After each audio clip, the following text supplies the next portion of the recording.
Assalamualaikum warahmatullahi wabarakatuh. Halo para penggemar sinetron Terpaksa Menikahi Tuan Muda, dimanapun kalian berada. Tentunya kembali lagi di Bos Muda Official.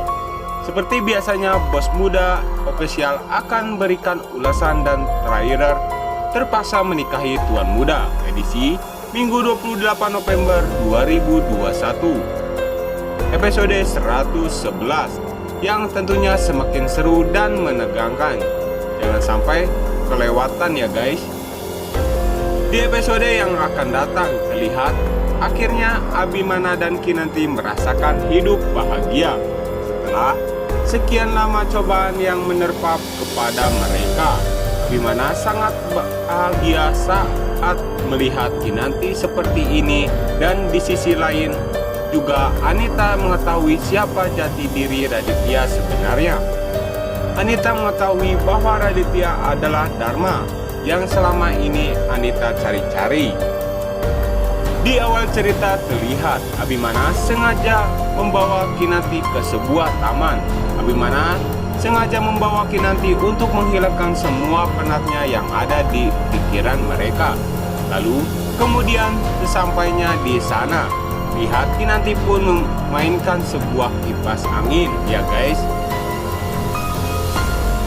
Sambil berlari-lari, Kinanti pun membawa kipas angin dan sehingga kipas pun berputar karena angin ya guys. Kinanti pun sangat terlihat bahagia sambil berlari-lari. Kinanti pun berkata kepada Mas Abi, "Mas Abi, coba lihat kipasnya muter sendiri." Kinanti pun sangat bahagia. Abimana yang melihat Kinanti sangat bahagia sekali seperti itu, Abimana pun tersenyum bahagia. Lalu kemudian Abimana pun berkata, "Baru kali ini saya melihat Kinanti sangat bahagia walaupun sederhana."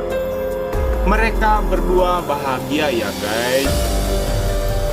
Di adegan berikutnya terlihat Anita yang masih saja penasaran dengan sosok Raditya. Tentu saja Anita pun menyuruh Reno untuk menyelidiki dan mengikuti Raditya. Namun Reno pun memberitahu Anita bahwa yang Reno lihat bahwa Raditya mengunjungi makam, namun Reno tidak tahu itu makam siapa. Tentu saja Anita pun ingin mencari tahu Raditya mengunjungi makam siapa. Lalu kemudian Anita pun berinisiatif untuk mengunjungi makam itu, dan Anita juga ingin tahu siapa Raditya sebenarnya. Namun ternyata Anita mengunjungi makam itu. Di situ terlihat itu adalah makamnya Wulandari, yaitu ibundanya Dharma. Lalu kemudian Anita pun berkata, berarti Raditya selama ini adalah Dharma. Namun dugaan Anita saat ini benar. Di saat Anita sedang di makam itu, namun tiba-tiba saja Raditya pun menghampiri Anita.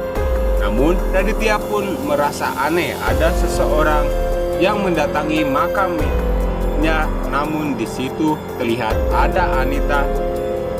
Dharma atau Raditya pun kaget saat melihat Anita ada di makam ibundanya.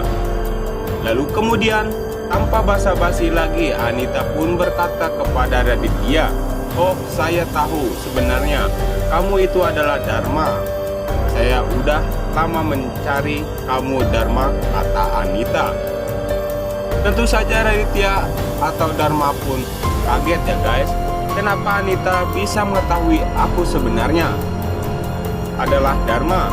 Lalu kemudian tanpa basa-basi lagi Anita pun langsung mengajak Raditya atau Dharma untuk bersekongkol atau bekerja sama ya guys, untuk bisa menghancurkan Abimana dan merebut harta kekayaan Abimana. Raditya pun yang merasa dendam kepada Abimana. Tentu saja Raditya pun atau Dharma menyetujui kerjasamanya dengan Anita. Lalu kemudian Anita dan dan Ditya pun akan bersekongkol untuk menghancurkan Abimana. Apakah rencana mereka untuk menghancurkan Abimana? Nah guys, bagaimana kelanjutan ceritanya? Bukan semakin seru dan menegangkan? Saksikan Terpaksa Menikahi Tuan Muda tiap hari di Antv. Sekian dulu info dari channel ini. Wassalamualaikum warahmatullahi wabarakatuh.